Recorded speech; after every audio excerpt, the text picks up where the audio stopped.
And welcome back to CTV News. Isn't an offer they can't refuse? A lawyer is asking all Southern Response customers to embark on a class action against the insurer. It's so sure it will win, it's offering a no-win, no-fee service. 4 years on, this Christchurch homeowner's property still sits on unstable foundations with cracks and gaps throughout.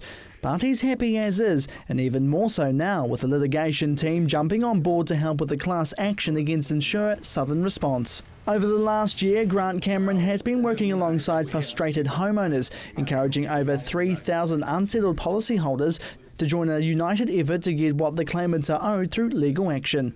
Now, an Australian-based litigation funder is supporting the class action on a no-win, no-fee basis. And Cameron, who's leading the charge, says it's a step forward for a resolution for desperate policyholders. Reflects a year's work. It's complicated, but at the end of the day, I think we've got the very best deal. We're very, very pleased to have this particular funder on board, and we think it's going to make all the difference in terms of getting a fair result. A no-win, no-fee basis means just that. If the class action is unsuccessful in court, claimants wouldn't have to pay any damages and legal costs. That's covered under the litigation team. But if the action is successful, claimants would pay fees of no more than 20% of the claim, with some paying a lot less.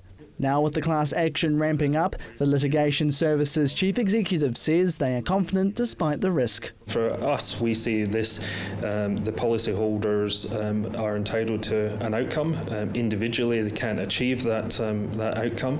As a group, we believe that their voice should be heard, and we provide the ability for that voice to actually have some influence over Southern Response. Cameron says the insurer is only meeting 40 to 50% of the amount's claims based on its own building reports, with many policyholders unable to conduct their own private engineer reports due to the high cost.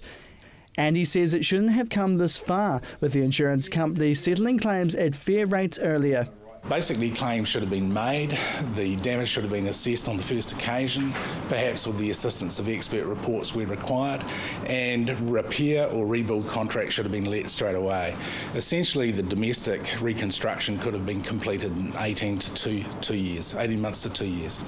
Back in April 2011, AMI insurance customers were bailed out by the government, creating Southern Response, after the company suffered financial difficulty in meeting claims for the Canterbury earthquakes. Since then, many policyholders have accepted settlements on their homes, but a large number haven't, with Cameron Preston being one of them, who's now part of the class action against Southern Response. We're sort of now at the point where we're putting a stake in the ground and saying, look, we want to move on with our lives. We want our full entitlements, but we want it on our timeline rather than theirs. And although the action hasn't yet gone to court, Preston is quietly confident.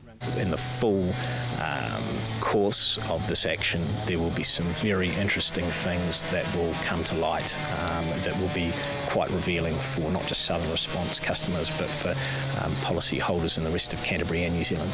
Despite repeated attempts to contact Southern Response, the insurer would not comment or even answer the phone when CTV requested their side of the story.